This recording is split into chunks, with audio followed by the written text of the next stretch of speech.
तो दोस्तों आज हम एक्सप्लेन करने वाले हैं 2013 में आई मूवी खुफिया को, जिसका डायरेक्टर है विशाल भारद्वाज और लीड रोल में नजर आएंगी तब्बू और अली फजल। और बाकी मूवी की कहानी एक गद्दार जासूस के ऊपर आधारित है कि कैसे वह भारत के सीक्रेट डॉक्यूमेंट्स बाहर के देशों को बेच रहा था और किस तरह चालाकी से उसे पकड़ा गया।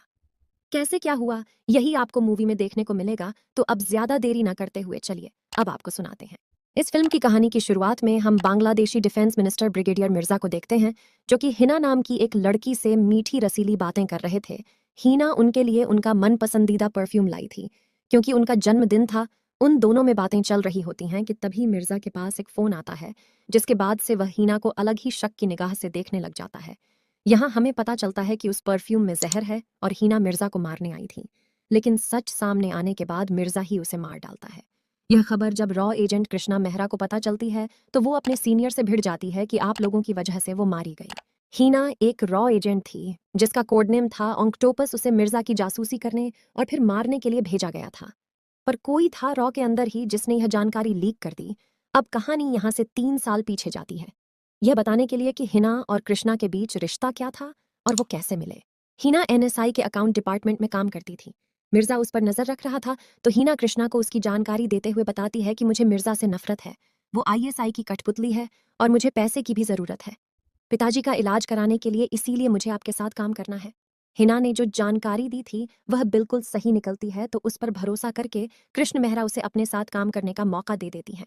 कहानी फिर से वर्तमान में आती है, जहां सीनियर एजेंट चीफ बताते हैं कि हमें रवि मोहन नाम के आदमी पर शक है, जो कि रा में ही काम कर रहा है। जो उसका काम है उसके हिसाब से जिस तरह से अय्याशी से रहता है, दोनों ही चीजें मेल नहीं खाती। हमने चोरी चुपके उसके ऑफिस में कैमरा फिट किए तो पता चला कि वह एजेंसी के टॉप सीक्रेट डॉक्यूमेंट्स फोटोकॉपी करके अपने साथ ले जाता है। हमें लगता है कि इस काम में उसकी पत्नी भी शामिल है, इसीलिए उस पर भी नजर है हमारी। एक बार रवि ने किसी को एक लिफाफा दिया था, तो हमने उस आदमी का पीछा किया, पर गाड़ी से टकराने से उसकी मौत हो गई। उस लिफाफे में कोड वर्ड में मैसेज लिखा हुआ था। जब हमने उसे डिकोड किया तो निकला परफ्यूम बॉटल पर तब तक बहुत देर हो चुकी थी। मतलब रवि ने ही वहां तक हिना की जानकारी पहुंचाई, पर हम उसे अभी नहीं पकड़ सकते क्योंकि वो तो कठपुतली है। हमें जानना होगा कि इसमें और कौन कौन शामिल हैं, तो उसके लिए एक मिशन तैयार करना होगा जिसे तुम हैंडल करोगी।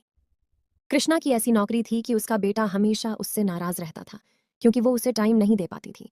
पति से तलाक हो चुका था इसी चक्कर में, क्योंकि समय ही नहीं था उसके पास। और वह एक टीम बनाती है और मिशन का नाम रखती है ब्रूटस।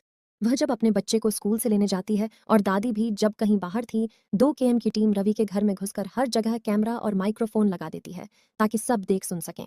दादी यारा जी नाम के बाबा को बड़ा मानती थी, तो अक्सर उनके सत्संग में जाया करती थी। तो रॉ एजेंट उनका पीछा करते हैं, पर कुछ खास पता नहीं चलता। कहानी फिर से पीछे जाती है, जहां हम देखते हैं कि आपने देखी एक ऐसी मूवी जिसमें हमें देखने को मिला कि इंटेलिजेंस एजेंसी के बीच कैसे खेल खेलते हैं पॉलिटिक्स, और किस तरह से दिमाग लगाना पड़ता है अपने देश का भला सोचने के लिए, फिर चाहे उसके लिए कुछ भी करना पड़ जाए। यहाँ हमें पता चलता है कि केएम सीधी नहीं है, बल्कि उसका झुकाव महिलाओं की ओर ज्यादा है। हिना यह बात जानती थी और हिना को भी पसंद वही थी, तो उन दोनों के बीच वो सब कुछ होता है जो आप सभी सोच रहे हैं, तो यह वजह थी।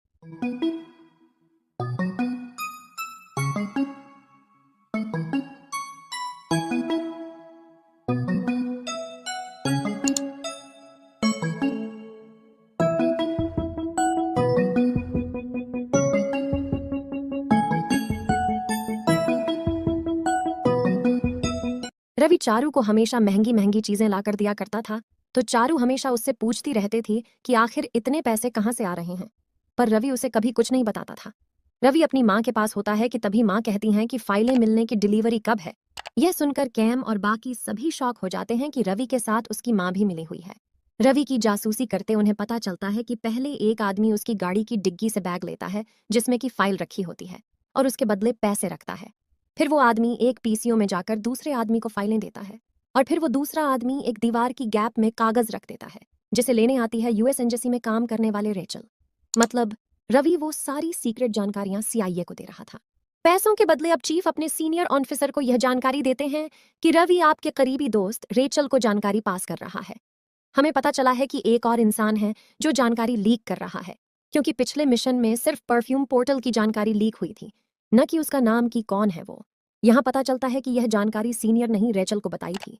सीनियर बताते हैं कि रेचल ने मुझसे कहा कि हमें पता है कि रॉ के एजेंट ढाका में कुछ बड़ा प्लान करने की कोशिश कर रहे हैं।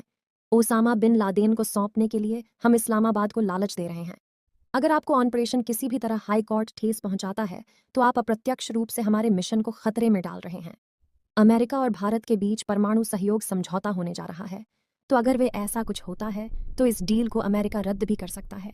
बात यहाँ यह थी कि मिर्जा आईएसआई के इशारों पर चल रहा था और अमेरिका आईएसआई का भरोसा जीतना चाहता था ताकि वह ओसामा बिन लादेन को उनके हवाले कर दें। अगर मिर्जा मरता तो आईएसआई सतर्क हो जाता और किसी पर भी भरोसा करना छोड़ देता, जो कि अमेरिका के लिए अच्छा नहीं था। इसीलिए अमेरिका चाहता था कि इंडिया जो भी करने वाला है वह न करें तो अच्छा है, वरना उसका नुकसान तो होगा ही होगा और फिर न करके भारत का भी नुकसान कर देगा। तो यही वजह थी कि सीनियर ने रेचल को हिना की जानकारी दे डाली ताकि भारत और अमेरिका के बीच परमाणु सहयोग समझौता हो सके, और रेचल ने यह जानकारी मिर्जा को दे दी। सीनियर के हिसाब से देश के लिए मिर्जा से ज्यादा अहम यह डील थी। उन्होंने ऐसा कदम उठाया जिसकी वजह से हीना न मारी गई, तो यह काफी शर्मनाक कदम था क्योंकि हीना को बचाया जा सकता था। अब एक शाम रवि अपनी गाड़ी में फाइल रख रहा होता है कि तभी ट्यूबलाइट चालू होने लग जाती है। वह उसे सही करने लगता है कि तभी उसे दिखाई पड़ता है कि उसके ठीक नीचे एक छोटा सा कैमरा लगा हुआ है। वो तुरंत समझ जाता है कि उसके ऊपर निगरानी रखी जा रही है और कोई है जिसे सब पता चल चुका है। जहां से उसके ऊपर निगरानी रखी जा रही थी वहां घुसकर 2 एजेंट्स को गोली मार देता है।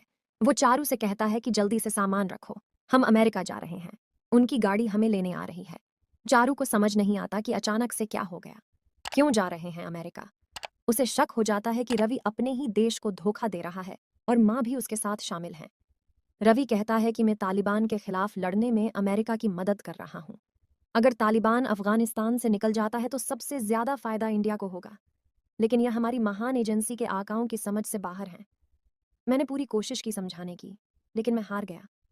मेरी सोच इस देश की सोच से थोड़ा अलग है। शायद यही मेरा गुनाह है, पर मैं देशद्रोही नहीं हूँ, सच्चा देशभक्त हूँ। अब जाकर चारू को समझ आता है कि इतना सारा पैसा आ रहा था कि रोज नए नए टॉफी दिए जा रहे थे। चारू साफ कह देती है कि वह इस देश से भागकर गद्दार नहीं बनेगी। रवि बच्चे को भी ले जाने लगता है तो चारू उसके सामने गिड़गिड़ाने लग जाती है कि प्लीज इसे मत ले जाओ, मैं मर जाऊंगी। उनके बीच खींचातानी शुरू हो जाती है तो दादी चारू के ऊपर गोली चला देती हैं क्योंकि उन्हें जल्दी हो रही थी जाने की। रवि को बहुत दुख होता है, पर वो चारू को वहीं जख्मी छोड़कर दादी और बच्चे को लेकर चला जाता है। अब कहानी यहाँ से 6 महीने आगे बढ़ती है, जहां हम देखते हैं कि चारू होती है पर अपने बच्चे के बिना बेजान सी हो गई थी। वह इधर उधर से कृष्णा के बारे में पता लगाकर उसके पास पहुंच जाती है और कहती है कि वो सिर्फ मेरा नहीं, पूरे देश का गद्दार है। मुझे मेरा बच्चा वापस चाहिए, प्लीज मेरी मदद करो। कृष्णा उसके दर्द को समझते हैं और फिर एक और मिशन शुरू करती है। चारू को अपने साथ लेकर चारू अमेरिका पहुंचकर हर सत्संग में जाना शुरू कर देती है, इस उम्मीद में कि दादी कहीं ना कहीं तो जरूर मिलेंगी, और ऐसा होता भी है।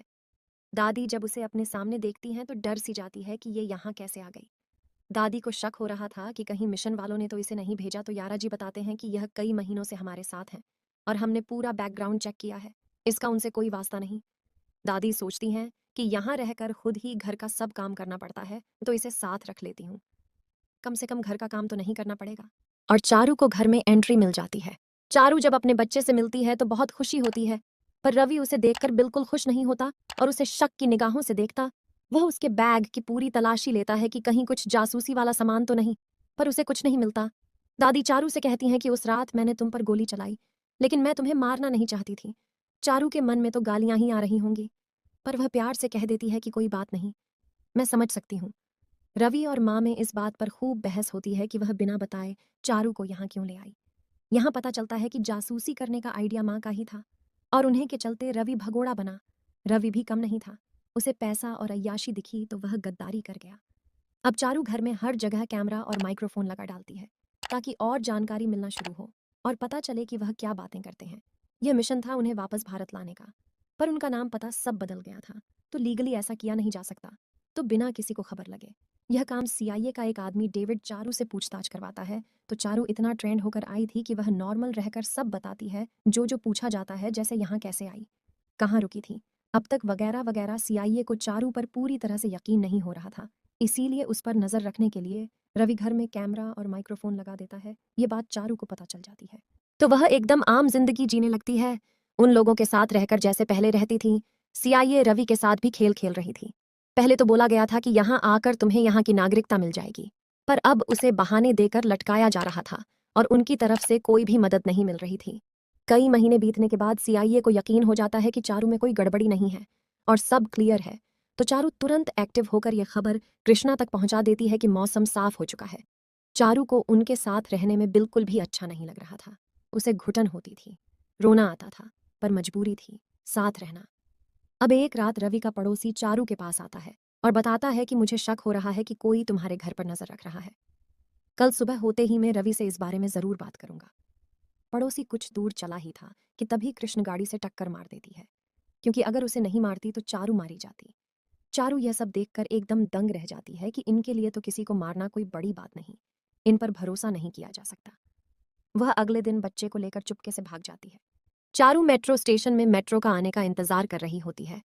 तभी वहां कृष्णा आकर कहती है कि मैं तुम्हें रोकने नहीं बल्कि पूछने आई हूं कि भाग कर यहां से जाओगी कहाँ। चारू कहती है कि इंसान बस मांस का टुकड़ा है, आपके लिए जब तक काम आता है तब तक ठीक, वरना कुछ नहीं। खुद से नजरें कैसे मिला पाते हैं आप लोग, कैसे करते हैं ये खून खराबा। कृष्णा कहती है कि तुम्हारे पिताजी आर्मी में थे, उनसे यह सवाल कभी क्यों नहीं पूछा। जब तक यह दुनिया देश और धर्म में बटी है तब तक यह खून खराबा होता रहेगा और इसके जिम्मेदार हम सब होंगे, तुम भी मैं भी। चारू को समझ आता है कि ये लोग जो करते हैं अपने देश के लिए ही करते हैं, तो वह भागने के बजाय दोबारा से वापस चली जाती है। अब उन्हें पता चलता है कि रवि के यहाँ डेविड अपनी पत्नी और मिर्जा के साथ आने वाला है डिनर के लिए। रवि की वजह से मिर्जा की जान बची थी, तो मिर्जा उससे मिलकर उसे शुक्रिया कहना चाहता था। मिर्जा ने कृष्णा के प्यार को मारा था, तो कृष्णा भी उसे मारना चाहती थी, पर चिफ उसे ऐसा करने के ऑनर नहीं देते। पर बदले की आग में कृष्णा रवि के घर चली जाती है और अब दादी और रवि के सामने सारा सच सामने आ जाता है कि चारू रॉ के साथ मिली हुई थी। वह रवि से कहती है कि तुम्हारा बच्चा तुम्हें अपना हीरो मानता है, तुम सच में हीरो बन जाओ अपने बच्चे के लिए और अपने देश के लिए भी। खुद को बचाने के लिए अब रवि भी शामिल हो जाता है मिर्जा को मारने के प्लान में। शाम को जब मिर्जा आता है तो बढ़िया से मेल मिलाप होता है और बातचीत होती है। तभी डेविड को उसकी बेटी का कॉल आता है कि घर की लाइट चली गई है और मैं अकेली हूँ, आप घर आ जाओ। बच्ची को संभालने डेविड तो जाता है, पर उसकी पत्नी वहीं रुक जाती है। मिर्जा को नॉनवेज खाना था तो चारू उसी में जहर मिला देती है।